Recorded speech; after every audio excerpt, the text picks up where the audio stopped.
વિદેશથી આવેલો એ સાહેબ હતો, અંગ્રેજ હતો, પણ જ્યારે ગુજરાતી ભાષા બચાવવાની અને એના સંવર્ધનની વાત આવી ત્યારે એ આપણાથી પણ વધારે ગુજરાતી બની ગયો.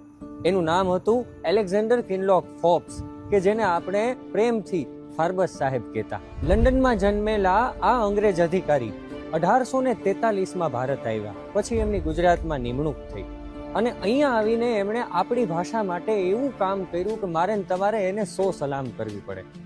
એમણે 1848માં ગુજરાત વર્નક્યુલર સોસાયટીની સ્થાપના કરી, કે જે સંસ્થા હવે ગુજરાત વિદ્યાસભાના નામે ઓળખાય છે.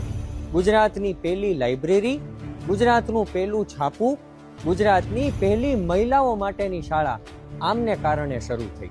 આપણા કવિ શ્રી દલપતરામ એમના ગુજરાતી ભાષાના ગુરુ હતા. ફાર્બસ સાહેબે ગુજરાતની લોકવાર્તા, લોકસંસ્કૃતિ અને ઇતિહાસનો પહેલો ઇંગ્લિશ દસ્તાવેજ રાસમાળાની એમણે રચના કરી.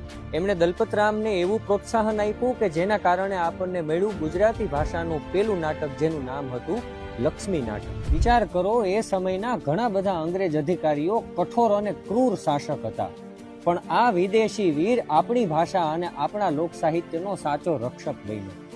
એમને અને દલપતરામને પછી એવી મિત્રતા થઈ કે આ ફાર્બસના મૃત્યુ પછી દલપતરામે ગુજરાતી ભાષાનો પહેલો કરુણ પ્રશસ્તિ કાવ્ય ગ્રંથ ફાર્બસ વિરહની રચના કરી. એમાંના 2 દુહા તમને સંભળાવું.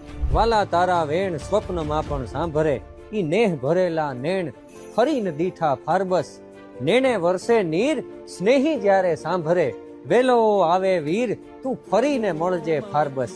આજે હું એમના શહેર લંડનમાં એમના જન્મ સ્થળ પાસે ઊભો છું, ત્યારે આ ગુજરાતી સાહિત્યના વિદેશી વીર ફાર્બસ સાહેબને મારા કોટી કોટી